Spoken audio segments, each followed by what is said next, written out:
Hello everyone, I hope you're all about ready to begin your informative speeches. I just want to go over the requirements. These requirements are also posted under resources, so look there when you want to refresh and even before you watch this video.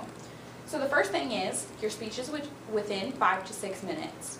Practice makes perfect. So you might have to eliminate some of the information that you originally thought that you would provide to meet that time requirement. And it is a requirement, so keep that in the back of your mind.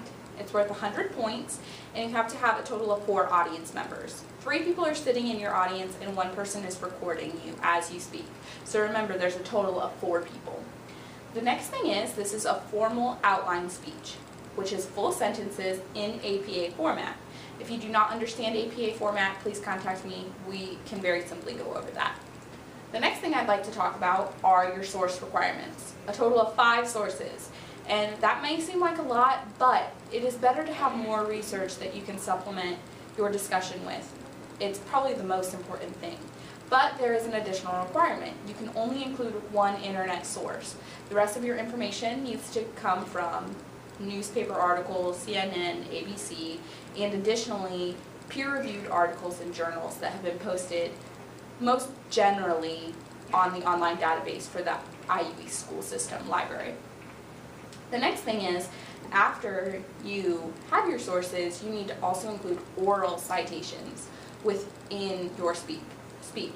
So when you're going up to speak, you need to orally cite that information, and I'll have another short clip over how to do that appropriately and most effectively. The next step will be to set up the actual speech, and it needs to have a clear intro, body, and conclusion. I would say the most important element of your speech is going to be your introduction.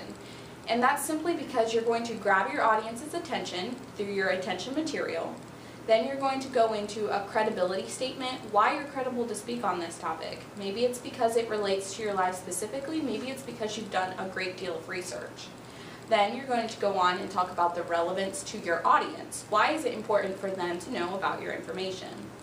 You'll also discuss your thesis in just a short statement and also a preview of the material that will come. For example, next I'm going to talk about my introduction, then my body, and my conclusion. And obviously yours would be formatted a little bit differently, but it's basically just stating in what order you're going to go from there. So, with that being said, you often have to start by writing your body. Even though the introduction is very important because you need to practice that the most, you should start with your body, because how do you know how you're going to introduce what you're going to talk about if you haven't written that yet? So your body should consist of 2 to 3 main points, which is very important, that should all be or provide support material such as statistics, quotes, or other information that you find in your sources. Lastly, but maybe most importantly also, are your transitions. Between each thought, you need to say where you're going. So I actually transitioned, and if you want to rewind the tape, you can see it. I said lastly before I was going to my final point. I was showing you that we were coming to the conclusion of this video. And the simplest way, you do it in your natural vocabulary, next, then, and so on. But you can also say, I've just talked about the intros, bodies, and conclusions that you will be discussing. Then, now I'm going to talk about the transitions. That's another way of transitioning, where you've been, where you're going. So I would just read your chapters, and they'll give a lot of different examples that you can use. But hopefully that'll help you. Just keep all of this in the back of your mind, because the requirements are very specific, and point values will be deducted. So just keep that in the back of your mind.